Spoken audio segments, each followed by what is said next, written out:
we've got Jeff Bassa. Fire away. Jeff, initial impressions of the playbook from Steve Spagnuolo and what he intends to accomplish with it. Yeah, so far, I mean, everybody knows that Coach Spag's defense is really complex, but I mean, coming in, to rookie minicamp, you obviously want to get a head start on that, right? So I feel like the opportunity to come out here for rookie minicamp, learn the defense, kind of go through the first couple of installs has been really good for me. Overall, I feel like I'm catching on pretty well. Honestly, right now, I feel like I'm at a good stage where I can, keep going back and looking at the notes and looking at the film and saying, okay, I was supposed to do this instead of this, right? So just catching on slowly day by day. Obviously, he really liked you coming out here. I guess just how the conversation's been just working with him hands-on now. They've been great. Yeah, they've been really great. For him to coach me up on the side sometimes, and as well as one-on-ones in practice or one-on-one situations in practice when it comes to, oh yeah, we should have called this instead of that, right? So I feel like that says a lot about what I can do, but then as well as to Coach Spags, I got a lot of respect and trust for him. So to being able to learn from such a great defensive-minded coach is the blessing and the opportunity that I want, right? So. What were your first impressions overall of your practice in the NFL for the first time? Yeah, overall, I thought it was a really good practice for me. Some things to clean up for sure. Get the first day jitters out the way. But overall, I thought it was a really good practice. Going out there, flying around, making some plays, communicating, making sure everybody was on the same page. So overall, I thought it was a great day. For sure, room for improvement, and I'm not settling on that. Going out to or wanting to go out there and make a even better day today. You said jitters. How nervous were you out there? I wouldn't say so. When I say jitters, just kind of like getting back into football shape because you're going through that combine training and stuff like that. So I'd really have to say just getting back into the football shape. But more overall, when it came to nervousness, I wasn't nervous. Jeff, when you try to look at your background as a safety, it seems like there's some spots where it's pretty obvious that would help you out. But in what ways do you really notice that it helps you see the field differently? Maybe having played deeper in the backfield at one time. Yeah, I think the main way it helps me out is knowing what my DBs are doing in the back end, right? So sometimes the communication may be different compared to a linebacker's communication from his job standpoint, right? So when it comes to knowing where my safeties are rotating or knowing what kind of coverage we really want to show in the back end, right? I kind of have like a second sense of, okay, now if the safeties are doing this, now I can do this, right? But then as well as when it comes to coverage ability, obviously being matched up on running backs and tight ends and then running with receivers as well that's something that, is not a mismatch for me as it would be for some people. So all good in that area. Do you enjoy the assignments that have you in coverage for that reason? Yeah, 100%. Yeah, I take a lot of pride in that. I take a lot of pride in, being that guy where, people can say, Jeff, we need somebody to cover this tight end on, third down or first and second down whenever that situation does come. So I do take a lot of pride in that. After your last game at Oregon, you take off the jersey and now you're on your own. It's like no man's land. How nice is it to land with a franchise like this and look around the room and you guys are all wearing the same color? It's truly a blessing. Walking past Josh, obviously, he went to the school that knocked us out of the playoffs, but I'm sure we'll have jokes about that down the road and stuff. But overall, it's truly a blessing to come to such a great franchise and a great organization. And like I'll keep saying, I'm so blessed to be here, and just to have the opportunity to walking into the building every day, and just seeing the Kansas City Chiefs logo everywhere, meeting the coaches that you watch on TV, and you're like, wow, I would really love the opportunity and chance to play there. So to be here now, to be living in the moment, it's truly amazing.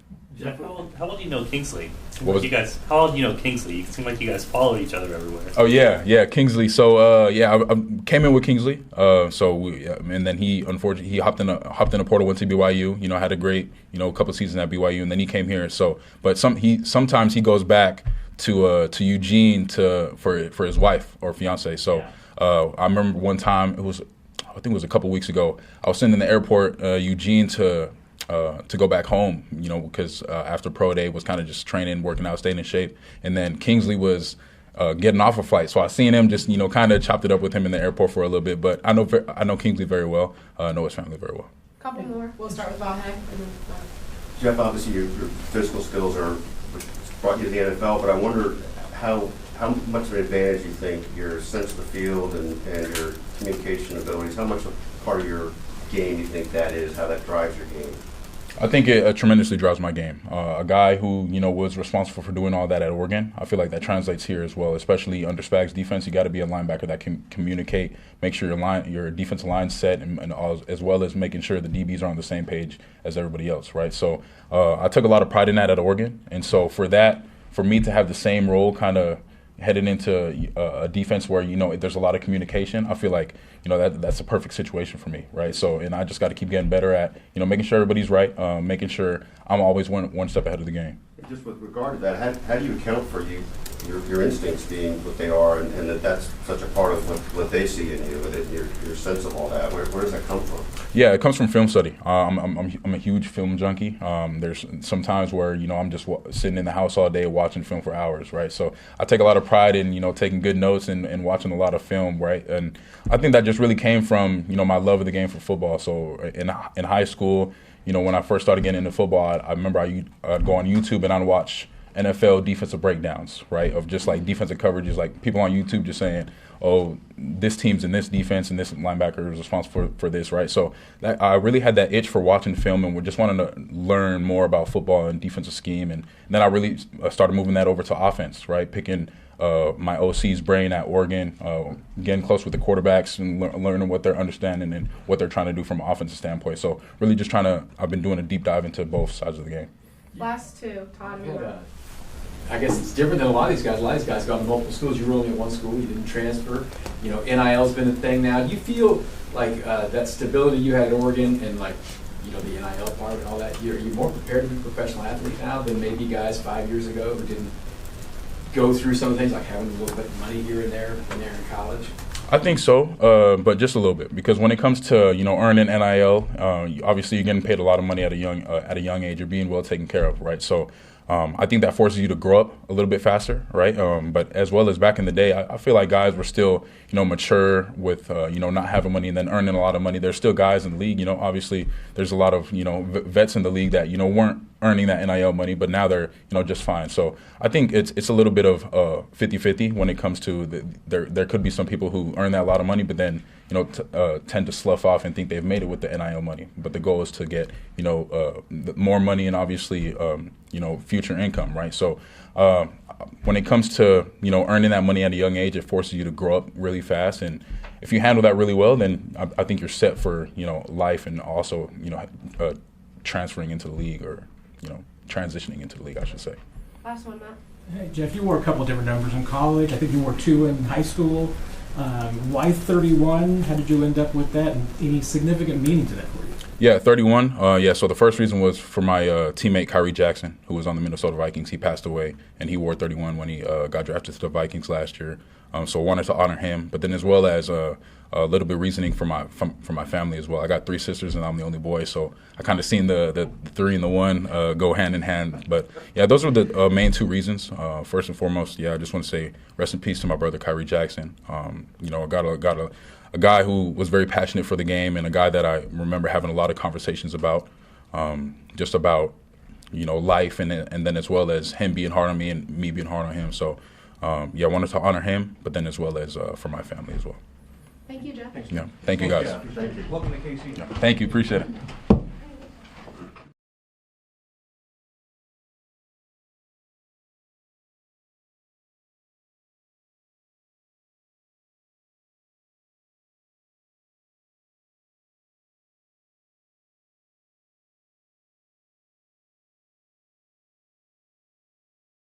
A lot of teams in the NFL wanted to get you. Why Kansas City?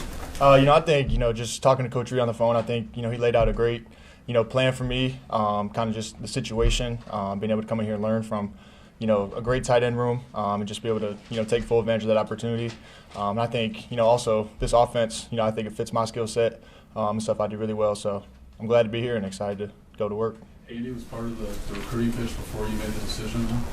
Did you expect, was that typical with some of the other places you're getting called that the head coach was calling too? No, that was pretty unique to hear, which kind of really stood out to me, just showing how much they valued me, how much they cared. So I think that's really what stuck out about here. So.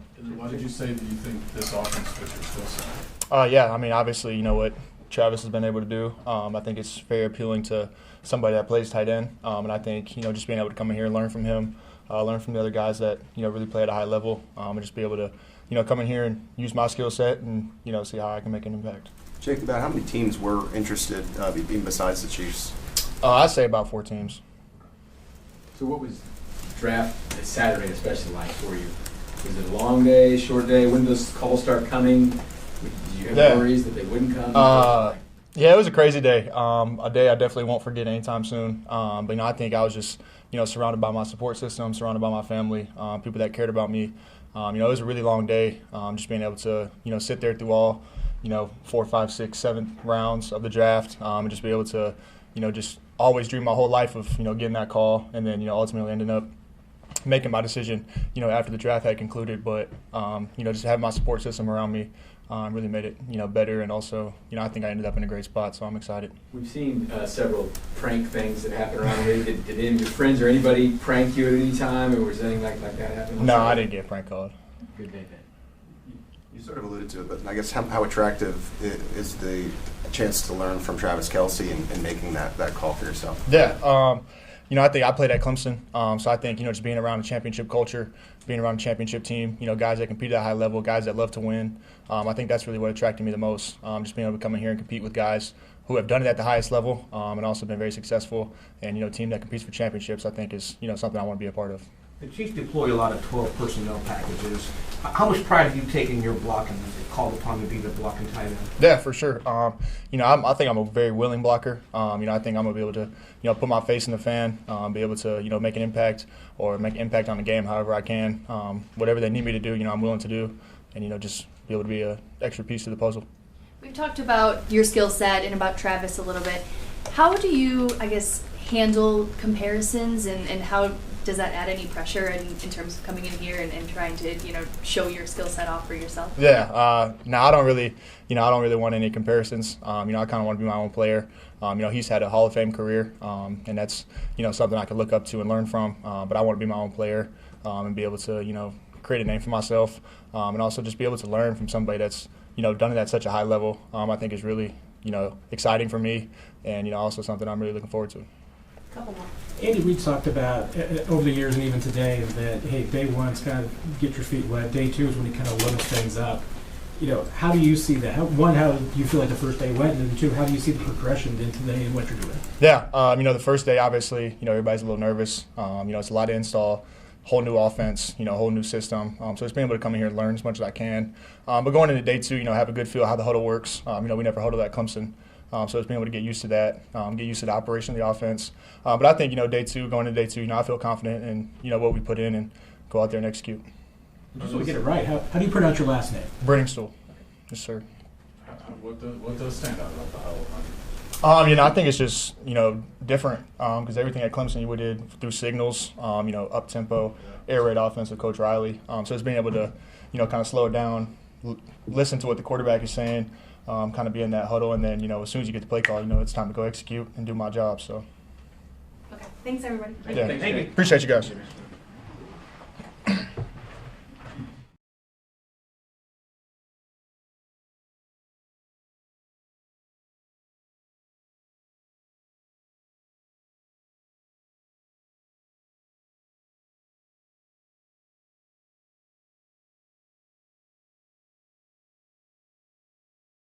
Take us to the call from the Chiefs and what you thought. Yeah, I was with my family, just hanging out on Saturday night, obviously watching the draft, just hoping and praying that a call would come, and Chiefs called and just invited me to rookie minicamp. I'm just happy and excited to be here. So. Kind of a surreal experience, walking around the facility, wearing a Chiefs helmet. How's that whole experience been like for you? Yeah, it's kind of come full circle. I mean, obviously we played 4 games here during the season, so just seeing the stadium, seeing the facility, and just being able to go out and wear a Chiefs jersey and Chiefs helmet, it's kind of just a dream come true. You had a one-handed catch yesterday. Can you talk us through that? Just kind of came open down the sideline, and just quarterback put it in a good position, and I just made him right and got down the field. So a little celebration after that. Can you just take us through what's going through your mind when you're thinking that you did this on? Yeah, I was just kind of excited for myself. Just getting to be able to make a play. Like you said, I was on the sideline, so it seems like everyone just kind of down and tired. So just kind of lifted up the offense a little bit and just got everybody going. So it was just cool to make a play. Drew, what was your optimism you were going to get a call? You know, I was hopeful.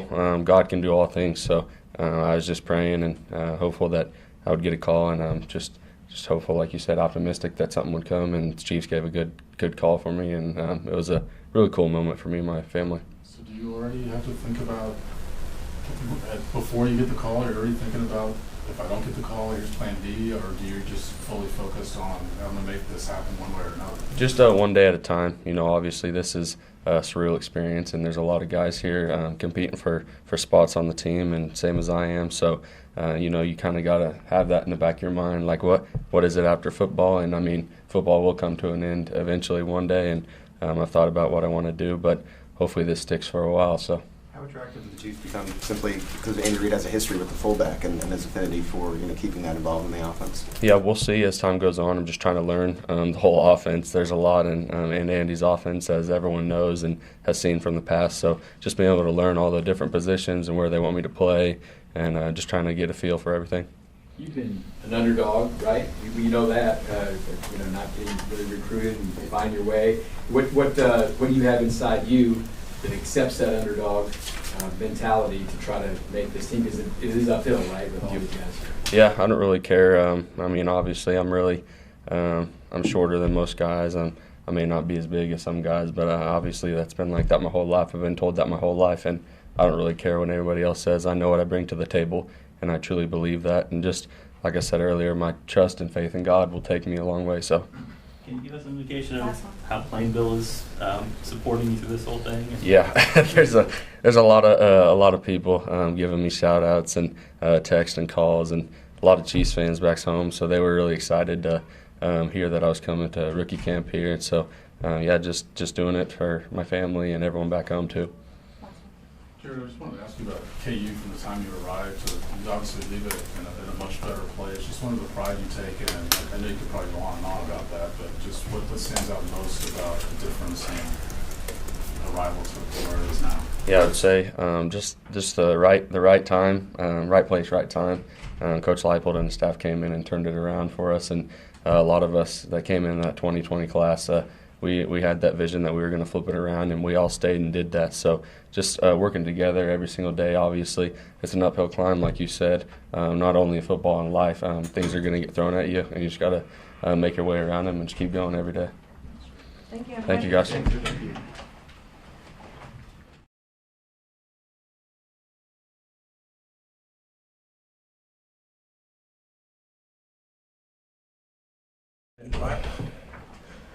Elijah, I'm sure you had a couple of different opportunities at least for where you were going to go. What made Kansas City the right choice for you? It was just the opportunity, how quick it came, and just me and my agent thought it was just the best option for me. What was the conversation like when you were on the phone with the Chiefs? They were just like, they thought I had already really got picked up already, but they're just like, come to this minicamp ready to play, and they're a track team, so just hit the ground running. Just get ready to hit the ground running. Elijah, when you go undrafted, do you then change your mindset a little bit, saying you feel like maybe you have even more to prove? Yeah, for sure. I for sure had more to prove. I thought I for sure should have went drafted, but it's God's plan, however it works. Can you describe what it's just been like to be here and put on a Chiefs jersey and work with Andy Reid and get hands-on coaching and such? So it feels great. This is my dream, obviously, to make it to the NFL. So every day going to work, it's just feel good to be back with a team, and it just feels good. You had a couple of standout catches yesterday. Can you just talk us through, what went into it for you yesterday? I feel like it was just the work I put in. Just coming in every day, learning the playbook, getting the playbook down fast, and just do what I do day by day and just make it consistent. Like Jesse was saying, that most guys seemed like they're pretty nervous on day one. You seemed like you didn't have any jitters out there at all. Is that how it felt to you being on the field yesterday? Yeah, for sure. Like I said, just learning the playbook early, having that confidence just going out there. I feel like Florida, my college, really helped me gain that confidence and get ready in a fast, pace, and just be on go. Elijah, yesterday you showed a unique ability to be able to track and catch the ball. Where did you develop that over time, and is there any sports that helped you do that? I feel like I always had that ability. Always just been athletic since growing up. So I feel like it's just that really since high school. All good. Thanks, guys. Thank you. Appreciate it.